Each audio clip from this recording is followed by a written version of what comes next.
Ya pemirsa, Apindo mengusulkan penetapan UMSP Kepri 2025 ditunda.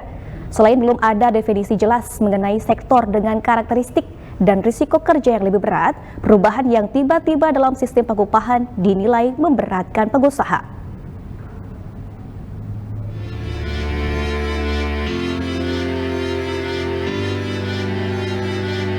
Meski penetapan upah minimum sektoral provinsi (UMSP) tidak berpengaruh pada UMK Batam yang nominalnya jauh lebih tinggi, untuk beberapa daerah lain seperti Tanjung Pinang, UMSP dinilai cukup memberatkan pengusaha.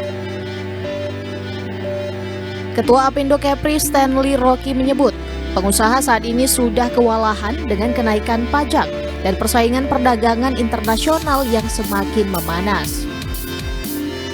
Meski nominalnya terbilang kecil, perubahan UMK dan UMSP yang ditetapkan secara tiba-tiba juga akan mengacaukan rencana bisnis yang sudah dirancang oleh perusahaan. Apalagi Permenaker 16 tahun 2024 tidak memberikan definisi jelas mengenai sektor dengan karakteristik dan resiko kerja yang lebih berat, sehingga ia mengusulkan agar UMSP dapat ditunda dan dikaji kembali. Kita yang punya karyawan 5.000, 10.000, yang butuh spesialisasi, yang butuh skill, itu cuma butuh 1-2 orang.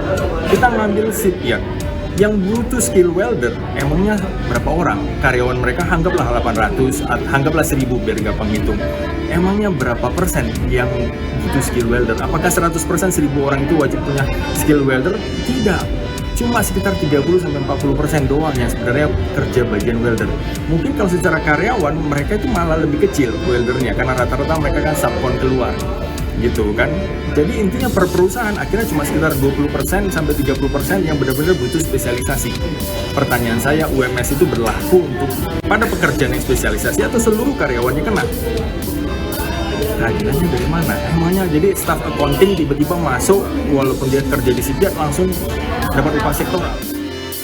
Stanley menyebut pengusaha akan lebih setuju jika pemerintah menerapkan skala upah yang lebih ditekankan.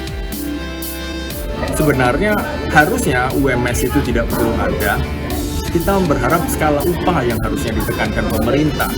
Masing-masing harus ada skala upah tertentu. Oke, pekerjaan ini punya skala upah kayak gini, pekerjaan ini skala upah ini. Kita akan lebih setuju. Karena benar-benar langsung kepada sasaran, lebih tepat pada sasaran ketimbang UMS yang berlaku ke seluruh perusahaan. Itu sepertinya kurang adil. Sebelumnya Gubernur Kepri Ansar Ahmad menetapkan upah minimum sektoral provinsi UMSP Kepri 2025 sebesar 3,6 juta rupiah yang terbagi dalam 5 sektor sesuai klasifikasi Baku Lapangan Usaha Indonesia KBLI pada Selasa 10 Desember 2024 lalu. Kelima sektor tersebut yakni sektor pertambangan minyak bumi dan turunannya, pertambangan gas alam dan pengusahaan tenaga panas bumi, industri kimia dasar beserta turunannya, industri pembuatan kapal, perahu, dan struktur bangunan terapung beserta turunannya, serta industri pembuatan kapal dan perahu untuk tujuan wisata atau rekreasi dan olahraga beserta turunannya. Flavia Donella Bangun melaporkan dari Batam.